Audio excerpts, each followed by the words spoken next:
읽겠습니다. 예수께서 길에 나가실 때 한 사람이 달려와서 꿇어 앉아 묻자오되 선한 선생이여 내가 무엇을 하여야 영생을 얻으리이까?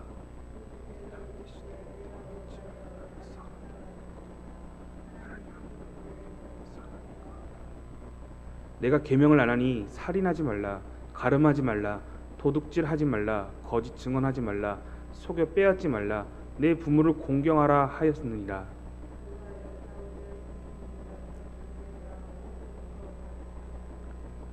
예수께서 그를 보시고 사랑하사 이르시되 내가 아직도 한 가지 부족한 것이 있으니 가서 내게 있는 것을 다 팔아 가난한 자들을 주라. 그리하면 하늘에서 보화가 내게 있으리라. 그리고 와서 나를 따르라 하시니 함께 있습니다. 그 사람은 재물이 많은 고로 이 말씀으로 인하여 슬픈 기색을 띠고 근심하며 가니라. 아멘. 할렐루야. 이 저녁에도 하나님 말씀을 사모하여 하나님 전에 나오신 성도님들 환영하고 또 축복합니다. 오늘 여러분과 마고복음의 이 부자 청년에 대한 이야기를 통해 코람되어 우리는 하나님 앞에 서 있습니다. 하나님 앞에 있습니다라는 제목으로 하나님의 은혜를 함께 나누어 보고자 합니다. 특별히 오늘 말씀 부분을 좀 나누면서 살펴보면서요, 이 밤에 함께 기도해야 할 제목들을 같이 찾고 살피는 시간도 함께 가져보도록 하겠습니다. 그리고 그 찾은 기도의 제목들을 설교 후에 함께 기도의 제목으로 같이 고백하고 간구하는 시간으로 가지도록 하겠습니다. 여러분, 이제 과거의 영화나 드라마 속 주인공들을 잘 살펴보시면 되게 착하고 순진하고 바른 생활을 하며 억압 앞에서도 굴복하지 않는 어떤 그러한 모습들을 그리는 장면들을 과거에는 쉽게 볼 수 있었습니다. 이에 반해 오늘날의 영화 속이나 드라마 주인공들은 악당보다 더하면 더했지 악독하고 악랄한 모습으로 그려지기도 하고요. 혹은 허점이 많은 웃긴 인물들로 표현되기도 합니다. 그 이유는 더 현실적으로 작품을 묘사하기 위한 작가의, 감독의 시나리오겠죠. 우리가 살아가는 사회상을 적나라하게 드러내며 실제로 있을 법한 인물들을 일부러 투영하여 작품에 더 입체감 있게 보여짐으로 인해서 시청하는 우리로 하여금 작품을 이상하게 여기는 것이 아니라 오히려 공감하게 하는 부분들을 발견하게 됩니다. 심지어 어떤 분들은 너무 몰입한 나머지 작품 속의 인물들을 향해 이렇게 손가락질하면서요, 자신의 감정을 드러내시는 어르신들도 계십니다. 즉, 잘 나가고 잘 사는 모습보다는 조금은 악하고 못난 모습들이 사실 우리의 마음에 그 주인공들의 모습이 더 우리 마음 가운데 와닿는다는 것을 어떻게 보면 보여주는 것 같습니다. 작품 속 주인공들처럼 이 시대에 살아가는 우리에게 있어서 착하고 바른 생활을 하는 사람은 사실 드물며, 아니 없으며, 그런 사람들은 사실 비현실적이다라고 우리는 느끼게 됩니다. 결국 세상에는 완벽한 사람, 세상에는 선한 사람은 없다라는 것을 우리도 모르게 무의식적으로 인정하고 있다는 것이죠. 그런데 이와 다르게 너무나도 비현실적인 드라마의 주인공 같은 인물이 오늘 성경에 등장합니다. 바로 부자 청년입니다. 예수님 앞에 자신의 영생에 대한 궁금증을 드러내며 등장하고 있는데요. 오늘 본문은 마가복음이지만 사실 같은 말씀이 마태와 누가복음에도 동일하게 기록되어 있습니다. 마태복음, 마가복음, 누가복음 이 세 개의 복음서를 다 이렇게 뒤집어서 살펴보면, 종합해서 살펴보면 이 사람은 재물이 많으며 로마의 식민 사회 속에서도 불구하고 관리의 자리까지 있던 자였습니다. 분명 배움이 있던 자였으며 당시 지식인층에 아마 속해 있을 거라고 유추할 수 있는 인물입니다. 뿐만 아니라 젊은 자이고요. 신앙생활 역시 신실했던 것으로 보입니다. 여러분의 이해를 돕기 위해 오늘날 드라마적인 어떤 표현으로 기법으로 사용한다면 남부러울 것 없는 부잣집 아들의 어려운 상황 속에서도 성공한 사업가, 그리고 젊고 잘생겼으며 무엇 하나 부족할 것 없는 인물이라는 것이죠. 그리고 신실한 믿음까지 가지고 있으니 누가 봐도 1등 신랑감인 것입니다. 네, 부럽습니다. 네, 남부러울 것 하나 없는 그의 인생에 지금 한 가지 결핍이 생기게 되었습니다. 부유한 자신의 삶 속에 공허함이 생기게 되었고 그 어떤 것으로도 채울 수 없는 문제가 그에게 발생되었다는 것이죠. 그것이 무엇입니까? 함께 오늘 본문 1절의 말씀을 함께 읽어보도록 하겠습니다. 함께 읽습니다. 시작. 예수께서 길에 나가실새 한 사람이 달려와서 꿇어 앉아 묻자오되 선한 선생이여 내가 무엇을 하여야 영생을 얻으리이까. 아멘. 오늘 이 부자 청년의 질문, 무엇에 대한 갈급함과 무엇에 대한 결핍을 지금 말하고 있습니까? 바로 영생, 영원한 생명에 대해서 지금 예수님께 질문하고 있습니다. 그가 정녕 예수님, 정녕 하나님을 모르기에 영생에 대해서 질문했을까요? 아닐 것입니다. 그가 믿음이 신실하지 않았기에, 구원에 대한 확신이 없었기에, 그의 삶이 바르지 않았기에 예수님께 이런 질문을 했을 거라고 보진 않습니다. 그는 무신론자가 아닐 것입니다. 오늘날처럼 복음을 거부하고 교회를 반대하는 사람도 아닐 것입니다. 사실 세상 사람들이 더 미신을 믿고 오히려 자신을 공허함으로 채우고자 합니다.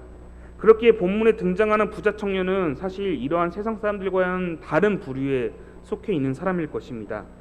그렇다면 자신의 결핍을 채우기 위해 예수님께 나온 이 청년 어떠한 사람일까요?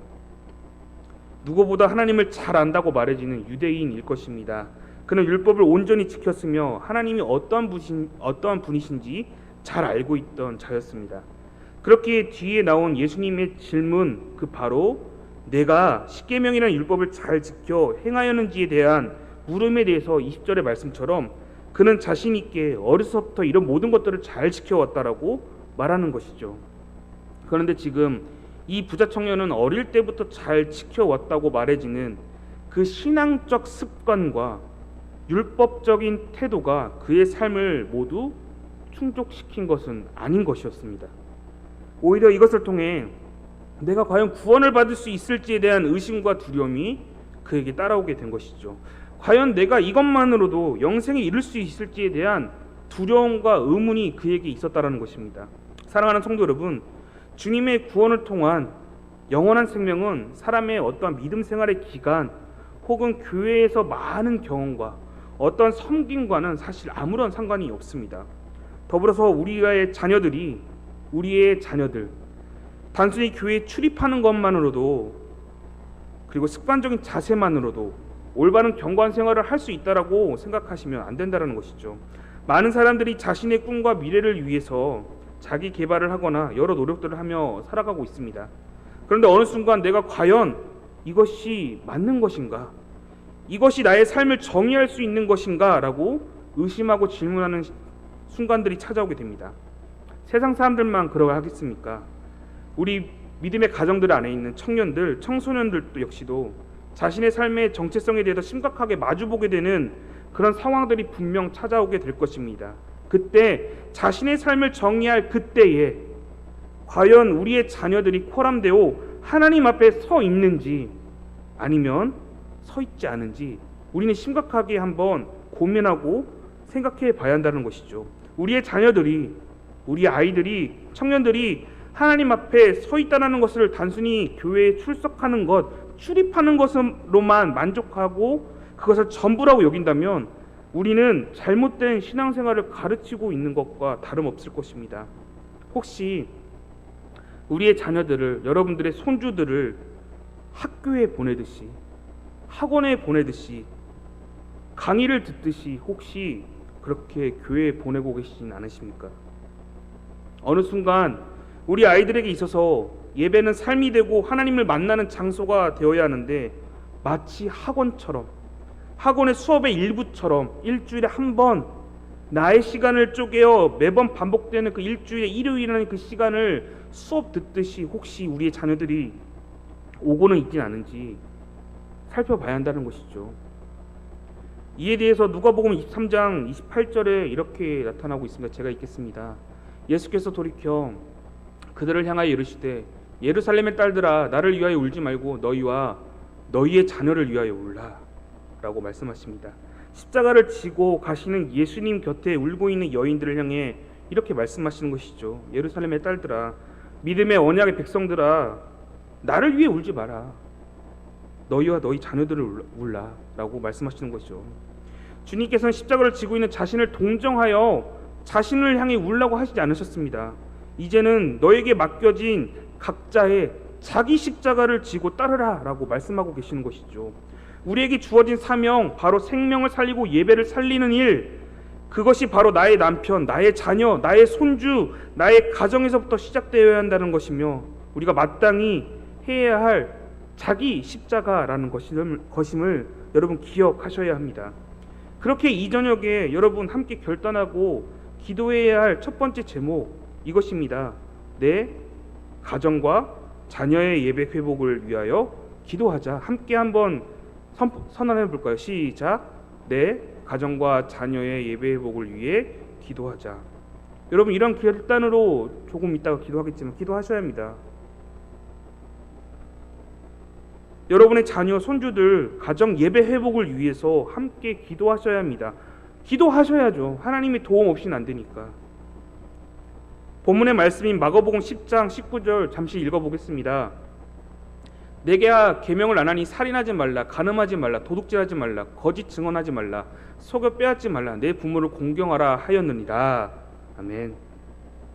여러분 아시다시피 어디서 많이 들어본 말씀이죠. 바로 10계명입니다. 그중 5에서 10번째 계명이 지금 나열되어 있습니다. 이것에 대해서 예수님께서는 부자 청년에게 언급하고 계시죠. 이 계명들을 통해 이웃사랑, 이웃에게 실천해야 할 기본적인 것들에 대해서 예수님께서는 이 부자 청년에게 말씀하고 계십니다. 물론 예수님의 꾸지람이나 책망이 없는 것을 보니 부자 청년은 정말 어려서부터 이런 것들을 잘 지켜온 것 같습니다.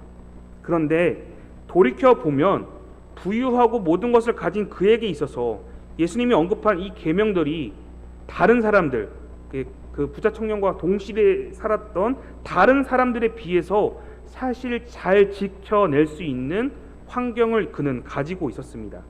당시 문화상으로 접근해 본다면 이 풍족함을 가지고 있던 부자 청년은 굳이 다른 이들의 것들을 빼앗을 필요, 도둑질할 필요도 없고요, 살인 혹은 간음할 필요가 없습니다. 그에게 물질이 풍족한데 굳이 무엇이 아쉬워서 그렇게 하겠습니까? 잘 생각해 본다면 계명 중 부모를 공경하라를 제외한 나머지 계명들에게 있어서 이 부자 청년에게는 사실 조금은 쓸데없는 것처럼 원래부터 잘 지킬 수밖에 없는 그런 상황에 있던 것이죠. 더불어서 부모를 공경하라라는 계명 외에 나머지 계명들을 잘 살펴보면요, 무엇을 하지 마라라고 나와 있습니다. 즉, 그 행동을 하지 않으면 되는 것입니다. 아쉬울 것 없는 그의 삶 속에서 타인에게 피해를 줄 필요 없이, 굳이 다른 것을 탐할 필요 없이 행동을 하지 않으면 되는 것입니다. 그렇기에 부자 청년은 타인에게 피해를 끼치지 않기 위해 그저 아무것도 하지 않으면 되는 것이죠. 행동하지 않으면 되는 것입니다.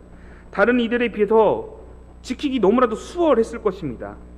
물론 풍족하다 할지라도 이러한 계명들을 완벽하게 지킨다는 것은 사실 어려운 일이죠. 그럼에도 불구하고 부자 청년은 꽤 잘 해낸 것 같습니다. 그렇기에 마가복음 10장 21절 함께 볼까요? 맨 첫 줄만 제가 읽겠습니다. 예수께서 그를 보시고 사랑하사 이르시되라며 말씀하십니다. 그리고 단 한 가지 부족한 것이 있으니 내게 있는 것들을 팔아 가난한 자들에게 주라 라고 말씀하시죠. 결론적으로 무엇입니까? 너 잘 지키고 있었어. 맞아. 잘했어. 다 좋아. 근데 단 한 가지가 부족해. 그게 무엇이냐면 도와주라. 무엇을 하지 않는 것이 아니라 행동하라라고 예수님께서 말씀하고 계시는 것이죠.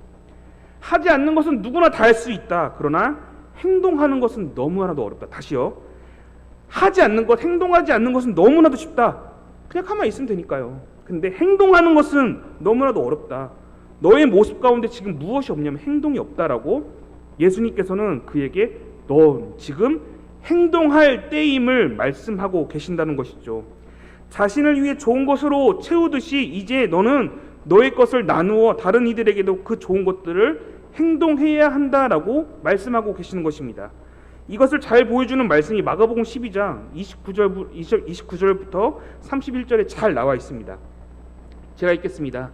예수께서 대답하되 하시되 첫째는 이것이니 이스라엘아 들으라. 주 곧 우리 하나님은 유일한 주시라. 내 마음을 다하고 목숨을 다하고 뜻을 다하고 힘을 다하여 주 너의 하나님을 사랑하라 하신 것이요. 둘째는 이것이니 내 이웃을 내 자신과 같이 사랑하라 하신 것이라. 이보다 더 큰 계명이 없느니라. 아멘.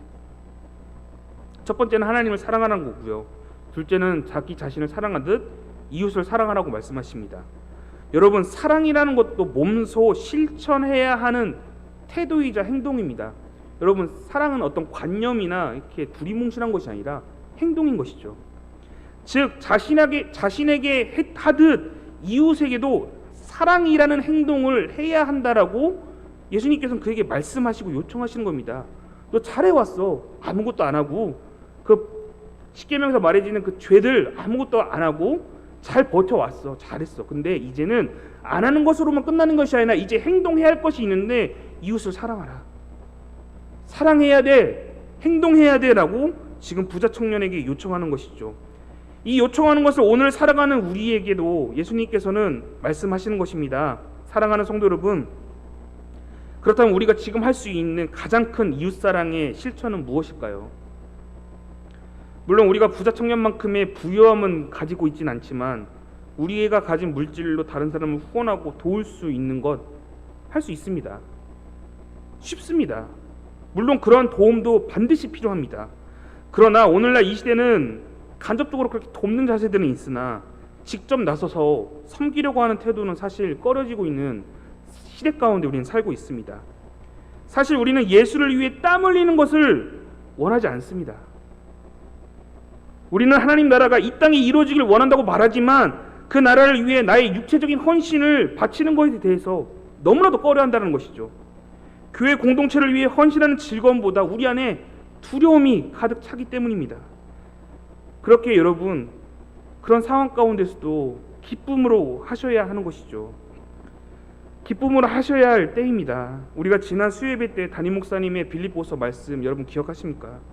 주 안에서 기뻐해야 한다. 항상 기뻐해야 한다라고 우리는 설교를 통해 들었습니다. 어떤 상황 속에서도 성도의 삶을 증표하는 것이 바로 기쁨이다라고 우리는 수요예배 때 듣게 되었습니다. 이제 우리는 교회가 정상화되면서요, 사람 간의 교제가 분명히 많아질 것이고요, 마주보고 이야기하는 일들 많아질 것입니다.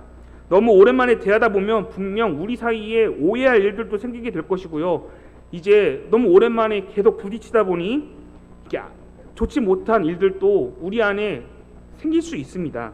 교회 봉사를 하든지 어떠한 섬김하는 데 있어서도 마찰이 생길 수 있을 것입니다. 그런데 그것은 누구의 잘못이 아니라 우리가 서로 알아가야 하는 시간들이 많아야 하는데 불가항력적으로 2년 반 동안 우리는 코로나라는 기간으로 인해서 우리가 서로 교제하지 못했기 때문에, 서로에 대해서 알아가지 못했기 때문에 이런 문제들 우리 안에서 쉽게 발생될 것입니다. 그렇기에 우리가 교회를 세워감에 있어서 두려움으로 헌신을 포기하고자 마음먹지 않으셨으면 좋겠고요, 또한 나의 과거의 경험을 살려, 나의 습관을 살려 교회를 세우려고 하는 그런 실수를 여러분들 하지 않도록 자신을 살펴야 한다는 것입니다. 빌립보서 3장 3절은 우리의 기쁨을 누려야 할 성도들에 대해서 이렇게 말하고 있습니다.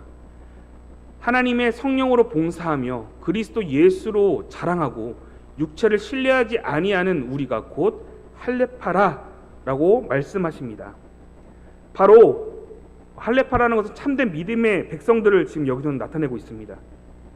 그런데 우리가 유심히 봐야 할 것은 무엇이냐면 하나님의 성령으로 봉사하라라고 말하고 있습니다. 이 봉사는요, 잘 번역해 보면 사실 우리가 알고 있는 어떤 섬김이나 행위를 통한 어떤 봉사가 아닙니다. 영어로 번역하면 worship, 바로 예배입니다. 지금 하나님의 성령으로 예배하라라고 말하고 있습니다. 즉 예배는 삶의 연장성상이며 우리 모두가 지금 여기 앉아있는 우리 모두가 다 예배자라는 것이죠. 예배라는 것은 어떤 종교적인 행위를 드리기 위해서 예배의 자리에 착석해야만이 예배자가 되는 것이 아닙니다. 주 안에서 기쁨을 누리며 살아가는 이들 모두가 다 예배자라는 것이죠. 다시요, 주 안에서, 주님 안에서 주와 함께 임마누엘 주님과 동행하며 매일의 삶 가운데서 성도된 자로 기쁨을 누리며 살아가는 이들 모두가 다 예배자라는 것입니다. 그렇게 사랑하는 성도 여러분, 예배자로서 우리가 교회에 헌신하고 섬기는 것, 그리고 교회를 세우는 것, 이것을 더 쉽게 풀어 말하면 이웃을 사랑하고 섬기는 것을 의미합니다.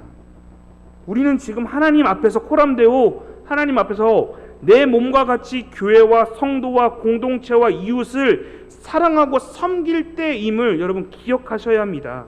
그렇게 우리는 물질로도 좋지만 땀 흘려 헌신해야 할 때임을 여러분 기억하셔야 합니다.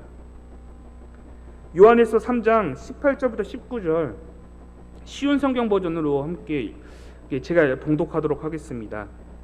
자녀들이여, 우리는 말로만 사랑하는 사람이 되어서는 안 됩니다. 우리의 사랑은 진실되어야 합니다. 그리고 우리의 행함으로써 그 사랑을 보여야 할 것입니다. 이를 통해 우리가 진리에 속하였음을 알 수 있게 되며 하나님 앞에서도 평안할 수 있게 됩니다. 네. 그렇다면 진리에 속한 여기 계신 믿음의 나온교회 성도 여러분, 공동체 여러분, 말씀처럼 사랑으로 행동해야 할 때입니다. 그렇게 여러분과 나눌 두 번째 기도의 제목, 바로 사랑을 행동하는 예배자로 살아가자. 함께 우리 입술을 벌려 결단해 보겠습니다. 시작. 사랑을 행동하는 예배자로 살아가자. 혹시 여기서 헌신하는 것에 두려움을 가지고 혹은 망설여지시는 분 계십니까? 그렇다면 이 저녁 주님께 내가 기쁨으로 살아내는 성도의 삶으로 살아낼 수 있도록 도와달라고 요청하는 시간 있으셨으면 좋겠습니다. 더불어서 혹시 여러분 어떠한 사역의 영역, 교사나 어떤 사역의 영역을 맡으신 분들 계십니까? 무슨 성가대나 뭐 식당 봉사나 어떠한 이렇게 봉사, 어떤 사역의 영역들을 맡으신 분들 계십니까? 그렇다면 빌립보서의 말씀처럼 하나님 나라를 구하고 교회를 세우는 과정 가운데 우리의 육신의 생각을 의지하고 자랑하는 것이 아니라 예수만을 자랑하고 의지할 수 있도록 도와달라고, 지혜를 달라고 그렇게 기도를 요청해 보는 시간 꼭 이 저녁에 가지셨으면 좋겠습니다. 오늘 우리는 예배자로 부르심을 받아 삶의 예배의 영역을 확장하여 하나님의 나라를 세우고 이웃을 사랑하며 섬기는 자리에 서 있다는 사실을 잠시나마 보게 되었습니다. 예수님께서는 내 형제 중에 지극히 작은 자 하나에게 한 것이 곧 내게 한 것이다 라고 예수님께서 말씀하셨습니다. 그렇다면 앞서 우리가 본문을 살펴보았듯이 이웃을 사랑을 나타내는 5번째 계명부터 10가지의 계명을 잘 지키는 것도 중요하지만 이 행동을 우리가 잘 하고 그 행동이 뒤따른다면 그것은 사람뿐만 아니라 예수님께 행동한 것이 될 것입니다. 다시요. 내 형제 중에 지극히 작은 자에게 한 것이 물 한 사발 준 그 은혜가, 그 행동이 나에게 한 행동이다라고 예수님께서 말씀하셨습니다. 그렇다면 오늘 이웃에게 실천해야 할 5계명부터 10계명까지의 그 이웃사랑의 실천의 계명을 우리가 잘 실천한다면 내 이웃에게 그 실천한 것이 곧 누구에게 실천한 것이죠? 하나님, 주님께 실천한 것과 동일하다는 것이죠. 그렇게 예수님께서는 부자 청년에게 하나님을 향한 사랑의 계명이 1계명부터 4계명을 부가적으로 그에게 설명할 필요가 없으신 것입니다. 사실 이웃사랑을 통해 하나님께 그 자체가 행동하고 있다는 사실에 대해서 지금 예수님은 말씀하고 계시기 때문입니다. 사랑하는 성도 여러분, 행동에 있어서 주님께서는 부자 청년에게 요구하는 것이 있습니다. 그것은 소유물을 다른 이들에게 베풀어 주는 것입니다. 그런데 그의 반응 어떠합니까? 그의 반응을 한번 마가복음 10장 22절에서 잠시 살펴보겠습니다.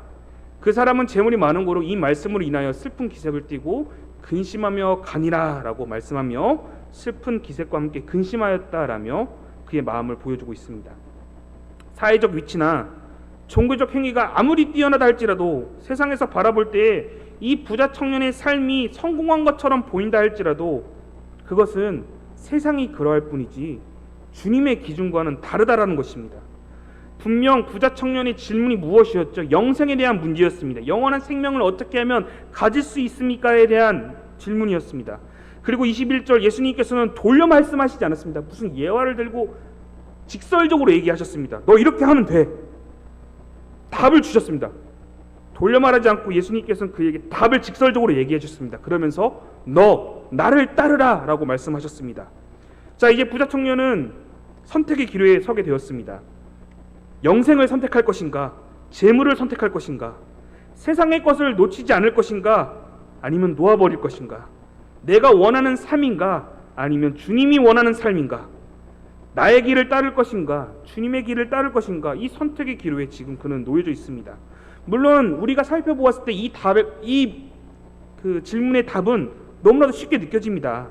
그런데 우리의 삶 속에서 이처럼 곤란한 어려운 난제들이 사실 많다라는 것이죠.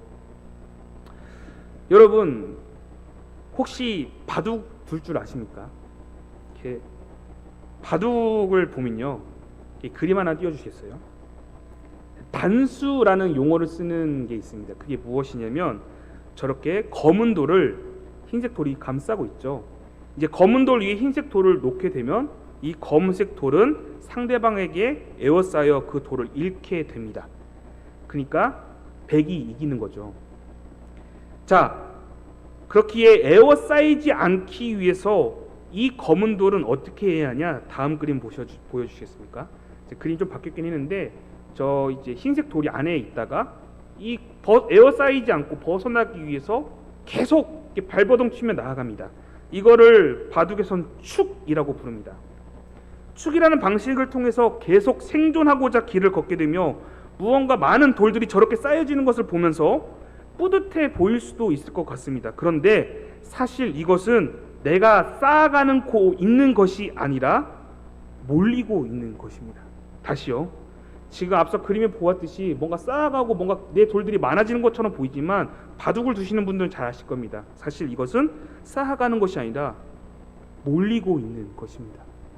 그리고 언젠가 바둑판 끝에 다다르면 그 돌들은 다 어쩔 수 없이 에워싸이게 되고요, 그 수많은 돌들은 단수에 놓여지게 되어 지게 됩니다.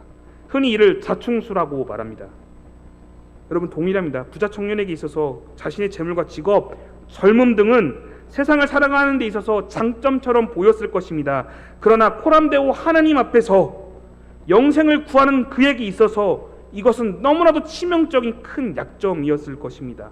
앞서 바둑판의 돌처럼 내가 쌓아가고 있으니 나는 성공한 삶처럼 보인 것처럼 보이지만 사실 세상 가운데 몰리고 있다는 것이죠. 그리고 그 끝은 멸망이라는 것입니다. 이 바둑판의 축처럼 내 인생이 지금 몰리고 있다는 것이죠. 그 이유는 나의 시선과 나의 마음이 세상의 것에 있기 때문일 것입니다. 성경에서는 너의 보물이 있는 곳에 너의 마음이 있다라고 말씀하고 있습니다. 그 이유가 무엇입니까? 오늘 성경의 질문, 바로 마음이 향하는 그곳에 무엇이 있는가, 이것에 대해서 우리에게 물어보고 있는 것과 동일하다는 것이죠. 정말 네가 따르고 있어? 예수님께서 말씀하시죠. 너 그것들 다 나눠주고 나를 따르라 하셨을 때 정말 내가 그렇게 따르고 있는가라는 그 질문 가운데 사실 우리 손에는 너무나도 세상에 많은 것들을 움켜쥐고 있고 놓지 않으려고 한다는 것이죠. 그리고 하나님께서 주시는 것들을 움켜잡아야 하는데 세상의 것을 더 보면서 이게 더 값져 보이니까 하나님 것을 잡지 않고 세상의 것을 놓지 않으려고 하는 우리의 마음만 가지고 있다는 것이죠. 그 마음이 오늘 부자 청년의 마음과 동일하다는 것입니다. 여러분, 이런 상황 가운데 빠져 있다면 여러분, 그리고 예수님께서 그 모든 것들을 다 손에 있던 걸 피고 이제 하나님 것을 주어 잡고 나를 따르라고 하셨을 때 여러분, 부자 청년처럼 슬퍼하시고 근심하고 계실 것입니까? 사랑하는 성도 여러분, 우리는 무언가를 가지고자 예수 그리스도를 따르는 자들이 아닙니다. 다시요. 우리는 무언가를 내 안에 채우고자 가지고자 예수 그리스도를 따르는 자들이 아닙니다. 그리스도를 따르기 위해서는 가지는 것이 아니라 내려놓아야 한다는 사실을 기억하셔야 합니다. 다시요. 가지는 것이 아니라 내려놓는 것으로 우리는 예수님을 따를 수 있습니다. 그 내려놓을 때 예수님께서는 다시 새로운 것으로 우리를 채우실 것입니다. 그렇기에 여러분과 기도할 세 번째 제목, 바로 예수를 따르기 위해 내려놓는 예배자가 되자. 함께 읽습니다. 시작. 예수를 따르기 위해 내려놓는 예배자가 되자. 여러분, 내려놓는 연습을 하셔야 합니다. 그리고 말씀으로 사는 연습을 하셔야 합니다. 한순간에 되지 않습니다. 여러분, 연습이 필요합니다. 모든 일에는 실패할 수도 있습니다. 여러분, 연습이니까요. 실패하셔도 됩니다. 너무나도 어렵고 고될 것입니다. 포기할 것들이 많아지고 그러다 보니 손해보는 것들이 많아지는 것처럼 느낄 수 있을 것입니다. 그럼에도 불구하고 오늘 본문의 말씀처럼 주님께서 하나님의 귀한 것으로 더 채워주겠다, 우리의 삶을 채워주실 것이다 라고 말씀하신 것처럼 그 말씀을 여러분 확신하는 믿음의 삶을 가지시길 소원합니다. 사랑하는 성도 여러분, 이제 말씀을 마무리하고자 합니다. 분명 우리의 생각과 하나님의 생각 다를 수 있습니다. 우리는 하나님의 뜻을 구하며 산다라는 것 정말 어려운 일이죠. 오늘 우리가 읽지는 않았지만 부자 청년이 근심하고 떠난 후에 제자들이 예수님께서 말씀하시는 것을 보고 깜짝 놀라는 장면이 등장하게 됩니다. 그 이유는 당시 팔레스타인 지역, 유대인들이 살고 있던 그 지역의 어떤 문화라고 할까요? 그들이 가지고 있던 그 유대교의 문화에 따르면 물질적인 풍요는 하나님의 축복이라고 생각했습니다. 그런데 부유함은 축복을 의미하는데 주님께서는 반대로 죄물로 인해 하나님 나라에 들어가는 것이 어렵다, 낙타가 바늘에 들어가는 것처럼 어렵다라고 말하자 이 제자들이 다 의아해합니다. 다 놀라게 됩니다. 우리가 배웠던 것은 그게 아닌데, 하나님께 축복받은 자들은 물질적인 부유함이 있다고 배웠는데 왜 갑자기 예수님은 이렇게 말씀하시지? 라며 제자들이 옆에서 놀라게 되는 장면이 바로 여러분 우리가 읽었던 본문 바로 이어지게 됩니다. 이렇듯 우리의 생각과 기준은 부자 청년이 찾던 영생을 얻기 위한 답이 될 수 없다는 사실, 다시요, 우리의 생각과 기준은 하나님께 받을 우리의 영생을 찾기 위한 답이 되지 않습니다. 마가복음 10장 24절부터 25절에는요 이렇게 말해지고 있습니다. 제자들이 그 말씀에 놀라는지라 예수께서 다시 대답하여 이르시되, 얘들아, 하나님의 나라에 들어가기가 얼마나 어려운지 낙타가 바늘 뀌러 나가는 것이 부자가 하나님의 나라에 들어가는 것보다 쉬우니라 라고 말씀하십니다. 낙타가 바늘과의 그 관계를 잘 생각해 보면 사실 어려운 게 아닙니다. 여러분, 불가능한 거죠. 불가능한 것입니다. 어려운 일이 아니라 불가능한, 생길 수 없는 일입니다. 그렇기에 예수님께서 마가복음 10장 27절에 이렇게 말씀하시는 것이죠. 27절, 예수께서 그들을 보시며 이르시되, 사람으로는 할 수 없으되 하나님으로서는 그렇게 아니하니 하나님으로서는 다 하실 수 있느니라. 사람으로 할 수는 없다, 사람의 힘으로 할 수 없다. 그런데 하나님은 하신다. 오직 하나님만이 하신다. 여러분 믿으십니까? 믿으신가 여러분? 믿지 않는 분들이 많거든요. 한 번만요. 여러분 믿으십니까? 하나님은 하실 수 있습니다. 여러분 믿으십니까? 부자 청년이 찾는 영생, 즉 구원의 문제는, 그리고 구원받은 우리가 살아내야 하는 이 삶은 우리의 힘으로 살아가는 것이 아니라 오직 하나님께서 하시는 것이며 하나님만이 하실 수 있다는 그 고백이 오늘을 살아가는 우리 성도들의 삶 가운데 고백되어져야 한다는 것입니다. 결국 우리 삶의 주권은 오직 하나님께 있다는 사실을 인정해야 한다는 것이죠. 하나님의 가치와 판단, 하나님의 기준으로 우리는 살아가야 한다는 것입니다. 앞서 말했듯이 하나님의 뜻을 구하며 살아간다는 것 너무 어렵고 고된 일이죠. 그렇기에 천국은 침노하는 자가 빼앗는다고 성경은 기록하고 있습니다. 하나님의 나라에 들어가기 위해서는 삶의 치열함이 있어야 한다는 것이죠. 앞서 우리가 구구절절 살펴보았던 그 이웃사랑의 실천과 삶의 회개를 쭉 우리가 살펴보지 않았습니까? 이처럼 우리가 그 말씀을 통해서 그 말씀을 가지고 그 실천들을 할 것들을 가지고 삶에 치열하게 부딪히며 살아야 한다는 것이죠. 남을 사랑하고 이웃을 사랑하며 내가 하지 못하는 것들에 대해서 하나님 앞에 엎드려 좌절하며 하나님 도와달라고 간구하며 그러한 삶의 치열함이 우리 가운데 있어야 한다는 것입니다. 그렇기에 여러분들과 마지막으로 나누고 싶은 기도의 제목은 이것입니다. 하나님의 뜻을 구하며 살아가기를 기도하자. 함께 읽습니다. 시작. 구하며 살아가기를 기도하자. 여러분, 이런 기도의 제목으로 이 저녁을 결단하는 기도를 함께 누리셨으면 좋겠습니다. 여러분, 오늘 말씀의 제목이 무엇인가요? 한번 이렇게 말씀의 제목 한 번만 띄워주시겠습니까? 무엇이죠? 코람데오, 우리는 하나님 앞에 있습니다. 여러분, 하나님 앞에 서 계십니다. 여러분의 삶 자체가 예배당에서만 그런 게 아니라요, 여러분 삶 그 자체가 하나님 앞에 서 있습니다. 하나님 앞에 계십니다. 여러분 믿으십니까? 사실 우리는 좌절과 금식 속에서 힘겹게 살아갈 때가 너무 많습니다. 매일 주님의 뜻에 맞춰 살기에는 너무나도 버거운 과제처럼 느껴지기도 합니다.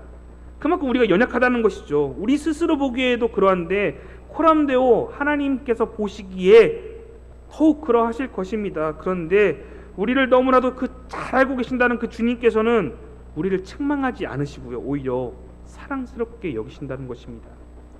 21절 부자 청년의 부족한 신앙과 믿음의 상태를 아시면서도 하나님께서는 그를 책망하지 않으시고요, 오히려 그의 말에 귀 기울이시며 보시며 사랑스럽게 여기셨다라고 말하고 있습니다. 내가 부족해도, 내가 연약해도, 내가 죄가 많아도, 내가 항상 넘어진다 할지라도 나는 너를 사랑한다. 네가 그런다 할지라도 나는 너를 포기할 수 없어. 난 너를 사랑해. 동일하게 부족한 우리를 사랑하시는 주님께서는 이 저녁에 연약하고 모자란 우리의 기도의 제목을 듣기 원하십니다.